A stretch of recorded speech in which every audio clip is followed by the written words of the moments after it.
¿A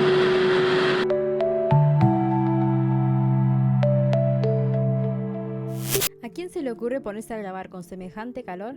A mí. Tenía muchas ganas de traer este video al canal porque hace bastante que se viene tocando este tema en mi Instagram. De hecho, desde que publiqué mi primer libro, me atrevo a decir, pero se hizo más grande la pelota porque yo una vez hice una afirmación: nunca en mi vida he abandonado un proyecto creativo. Y en su momento me costaba bastante responder cuando me preguntaban cómo hacía para ser constante, cómo era que yo trabajaba mi disciplina para mis proyectos creativos. Me costaba bastante responderlo porque nunca había identificado qué cosas y qué puntos clave tenía yo para llevar a cabo mis proyectos. Más allá obviamente de la organización, que eso es lo obvio, luego de ponerme a analizar qué cosas habían detrás de todo eso y qué cosas sostenían mi proceso creativo, ahí me di cuenta un par de cositas. Que sí, obviamente he empezado dibujos y no los he terminado, que obviamente he llenado un cuaderno y no lo quise continuar más y arranqué el siguiente porque me gustó más. Esas cosas sí es obvio, pero un proyecto jamás me pasó de perder la motivación para continuarlo y tener que dejarlo. Idealmente yo creo que con un proyecto tenés que posicionarte antes de empezarlo y primero dilucidar si es una buena idea, cómo se sostiene a sí misma, que bueno, eso es tema aparte, si quieren lo podemos dejar para otro video. Antes de comenzar un proyecto, de plantearlo, hay un proceso. Pero la pregunta de este video yace en todo ese proceso. ¿Qué pasa después del inicio? ¿Cómo se mantiene esa carrera hasta el final? Algunas personas en redes sociales me han dicho de que se notaba que yo era una persona súper disciplinada, pero quiero aclarar esto también porque no es la disciplina lo que me sostiene a mí. De hecho, no me considero una persona demasiado disciplinada. La disciplina para mí es un mecanismo de acción y obviamente los motores son otros, son mucho más grandes. Este video es para ver con una tacita de té y una anotadora al lado para sacar ideas, así que vamos a comenzar. Yo no soy un gurú de la disciplina, de la productividad, por eso quiero hablar con cuidado en este video, pero obviamente voy a hablar desde mi experiencia y desde lo que a mí me funciona y desde lo que a mí me parece, porque este concepto de lo que es la disciplina perfecta o este canon de pensar que dependés de la disciplina, para mí no es muy realista. Si dependes solamente de la disciplina, obviamente van a llegar situaciones en las que vas a tener que remar el dulce de leche y te vas a cansar un montón. Y a mí me da la sensación de que eso termina convirtiéndose en una obligación y terminas teniendo un agotamiento que no es necesario, no debería ser lo ideal. Porque en ese vaivén obviamente tiene que surgir cosas bonitas, cosas que resuenen con vos. Y no sé, a mí la idea obviamente me resulta agotadora ya de solo pensarlo, de depender solamente de la disciplina para seguir avanzando. Ahora, ¿qué cosas me hacen ser constante? Tiré una lapicera. ¿Qué cosas me hacen ser constante a mí? Va a sonar un poco como parodia. Algo que yo sé que me mantiene constante muchas veces es el hecho de ser porfiada. De ser porfiada con lo que quiero, con lo que me gusta hacer y con mis tiempos, obviamente. Es algo que hoy por hoy lo pude canalizar y dirigir de buena manera y usarlo como motor. Tiene que ver con mis inicios como escritora, como lectora, mejor dicho, porque antes de ser escritora, obviamente leía muchísimo. Y con el hecho de que yo lo que estoy haciendo ahora lo hago realmente porque amo hacerlo. Pero antes ni siquiera me contemplaba esa posibilidad de que pudiera lograr dedicarme a lo que yo amo o tener éxito si me empecinaba en ser escritor y publicar libros. Nunca me hubiese imaginado que me podría haber ido bien, pero al final de la historia me ganó la terquedad y terminé haciendo lo que amaba. Suena como un cuentito, pero fue bastante dramático. De obviamente de lo que no me arrepiento de nada porque me cambió la vida totalmente. De pasar de ser una persona que no veía posible cumplir sus sueños a poder cumplirlo y superar las expectativas, de ahí es a donde me refiero con la terquedad. Este punto obviamente está nutrido por la ambición y por la visión que tengo de lo que yo quiero lograr y por ende tener bien claro hacia dónde no querés ir y hacia qué lugares no querés acercarte. Eso para mí se convierte en un motor bastante importante porque ya sabes, por más de que el camino sea solitario, sabes cómo orientarte. Más sobre todo si hablamos de lo que es la escritura, que yo me decanté por la publicación independiente y obviamente las posibilidades de que me fuera bien eran un poquito más difíciles, un poquito menos favorecidas por la estadística. Y también otra cosa que yo sé que alimenta esa terquedad es esto de que yo todas las veces que he hecho las cosas porque sale de mí hacerlas o porque realmente me empeciné con hacerlo de tal y tal manera, y como he notado que cuando pasa eso me va bien, más difícil todavía es de convencerme de que bueno, eso no es posible. Ahí ya, si hay momentos de duda, obviamente la duda nace de mí. Si viene de afuera que alguien me quiere hacer dudar, la tiene muy difícil. precisamente por esta historia que tengo con la escritura.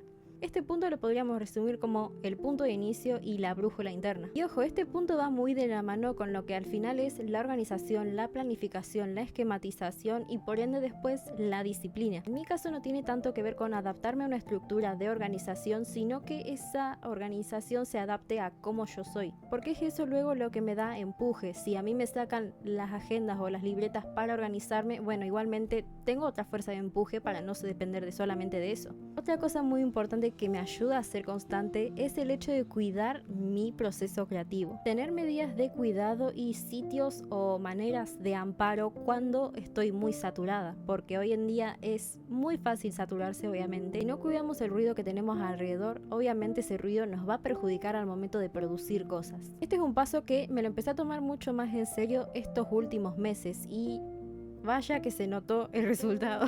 Porque entré en una racha creativa en decir, bueno, voy a retomar YouTube, bueno, voy a retomar la novela, bueno, voy a hacer esto. Puedo decir que soy una persona medio ritualista porque a mí lo que es romantizar las cosas me trabaja mucho la cabeza porque soy una persona bastante visual y las cosas bonitas o románticas en el sentido del romanticismo. Todo ese tipo de cosas a mí me trabajan mucho, así que obviamente como es algo mínimo, obviamente las cosas pequeñas se pueden romantizar y se hacen una experiencia mucho más bonita. Lo que es clave para mí, más que nada por mi tipo de personalidad, vamos a decirlo de esa manera, es que yo realmente padezco bastante esto de los estímulos, el mucho ruido, mucha pantalla, todo ese tipo de cosas, así que no me queda otra que ser cuidadosa en ese sentido, porque realmente veo que llega a afectarme todo eso. Me doy momentos de crear en otros espacios, al aire libre. Me doy el momento de sentarme a escribir y hacerlo con una velita al lado, porque a mí me gustan las velas. O con música de fondo. Ahora, ponele, me obsesioné con escuchar melodías de piano, así que por ahora estoy escuchando melodías de piano cuando escribo. Pero más importante todavía, cuido y elijo conscientemente lo que consumo. Trato de conocer temas nuevos, de leer cosas distintas, de no quedarme solamente en un género. Ese tipo de cosas me nutren un montón al momento de generar ideas después. Y sobre todo, si consumo artes de cualquiera sea el tipo, lo hago de manera lenta. No me obligo bajo ningún punto de vista a consumir rápido ni a ver porque tengo que terminarlo. De mi parte siempre hay una búsqueda activa de lo que me conmueva adentro mío y obviamente va mutando y cambiando con el tiempo. Por más razón todavía tiene que ser un proceso activo. Algo que a mí me ocurre bastante y ya es algo muy mío es que tiendo a obsesionarme cuando tengo un tema de interés. Y es por eso que al final no me basta el ser solamente terca, porfiada. En este rasgo mío las cosas serían completamente distintas. Soy este tipo de persona que si le interesa aprender sobre cómo funcionan, no sé, los relojes, capaz que se termina viendo 50 documentales para aprender cómo funcionan los relojes y después se termina comprando un libro sobre relojes. Llego a ese nivel. Un poco de vergüenza decirlo. Ya me puse roja. Y acá, en este modo aixa obsesiva, entra un punto fundamental, que es la organización, como mencionábamos antes, porque también esos picos de energía hay que aprender a gestionarlos para poder dilatarlos y que el proceso obviamente no se vuelva algo tóxico o dañino para nosotros. La mayoría de las veces cuando me ocurre esto de tener interés por un tema, termina siendo siempre para mis novelas, pero cuando no es así son temas que después voy a terminar usando. Lo que a mí me funciona hacerlo, porque ya de esa manera soy yo, es el hacerlo de forma esquemática. Porque cuando hago las cosas así de forma esquemática, después no se pierde ese sentido de aventura al momento de retomar el tema. Creo para mí que el sentido de la aventura no se tiene que perder en el proceso creativo. Yo al menos trato de que no se pierda en ningún momento. Y al final eso resulta en no perder el entusiasmo nunca. Antes de empezar un proyecto me posiciono y después se trabaja todo lo demás. Pero tener la visión clara y la convicción de que lo que estás haciendo, lo estás haciendo porque realmente lo querés hacer, es una idea que te vuelve sumamente poderoso para mí. Tercer cosita que a mí me hace ser constante, y acá yo digo que es una razón pequeña y es una razón gigante al mismo tiempo, porque todos los puntos que mencioné tienen que ver uno con el otro, pero este sería como el lacito final que termina atando el conmonio a todos, se relaciona bastante con mi propósito para ser escritora. Yo nunca me había tomado en serio la escritura ni mi proceso creativo, de hecho no era para mí importante mi creatividad, por más de que era fundamental, hasta que llegó el punto en el que realmente no quedó otra. Por ignorar tanto esa parte mía, después tuve muchas cosas que sanar, que fue el proceso de escribir mi primer libro sin decirle a nadie, sin experiencia, sin referencias, sin nada, básicamente nada. Fue un proceso bastante crudo, pero lo que me sostuvo en ese momento fue esto de hacerlo. Bueno, me estoy sintiendo bien haciendo esto, me estoy recuperando, creo. Esto se siente correcto, así que ¿por qué no lo voy a seguir haciendo? Esa era mi mentalidad y eso fue lo que a mí me llevó a terminarlo al libro. Y ahí nació este tercer punto. Porque luego del final feliz llegaron cositas aún más bonitas. Pero no es mentira cuando digo la cantidad de personas que se acercaron a mí diciéndome que mi historia o mi libro, al haberlo leído, los había inspirado a escribir o a dedicarse a algo que ellos querían. Y posteriormente del primer libro esos mensajes seguían siendo constantes. Esto de que lo que yo hacía los inspiraba o los ayudaba o lo que leían de mí realmente los tocaba. Ustedes se imaginarán, teniendo eso de sostén atrás mío, es como, bueno, con más razón todavía voy a seguir haciendo esto. Me estoy acordando de la primera presentación que tuve de Las piedras que laten, mi primer libro, en la que una chica me dijo que iba a empezar a escribir su primer libro porque yo la había contagiado de esas ganas de escribir. Y al año siguiente terminó presentando el libro en la feria del libro de mi ciudad. Como esa retroalimentación sigue siendo algo muy constante, obviamente es una fuerza de empuje muy poderosa. Siempre que recibo mensajes así termino con un ánimo mucho más alto. De hecho, muchas veces me termino emocionando.